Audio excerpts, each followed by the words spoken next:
কয়েকদিন ধরে শরীরটা ভালো ছিল না, তাই আর ভিডিও দিতে পারিনি।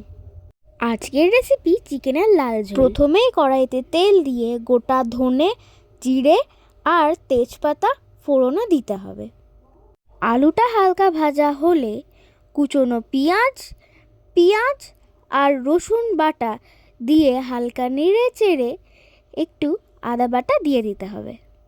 এরপরেই আসছে শো স্টপার চিকেনের মধ্যে কয়েকটা বেসিক মশলা মানে নুন, হলুদ, ধনে জিরে গুঁড়ো আর কাশ্মীরি লঙ্কার গুঁড়ো দিয়ে সামান্য জল দিয়ে ভালো করে কষিয়ে নিতে হবে। কিছুক্ষণ ঢাকা দেওয়ার পর চিকেনটা হাফ সেদ্ধ হয়ে গেলে কুচনো পেঁয়াজকুলি দিয়ে আবারও ঢাকা দিয়ে দিতে হবে। চিকেনটা সম্পূর্ণ সেদ্ধ হয়ে যাওয়ার পর সামান্য চিনি, গরম মশলা আর চেরানো কাঁচা লঙ্কা দিয়ে নেড়ে চেড়ে ঢাকা দিয়ে স্ট্যান্ডিং টাইমে রেখে দিতে হবে। 5 মিনিট পরেই তৈরি হয়ে যাবে সুস্বাদু চিকেনের লাল ঝোল। বন্ধুরা, কি ভাবছো? শরীর খারাপের মুখে স্বাদ ফেরানোর জন্য মাকে গিয়ে বলো এই রেসিপিটা বানিয়ে খাওয়াতে। আর কেমন হয়েছে আমাদেরকেও জানিও। সাবস্ক্রাইব।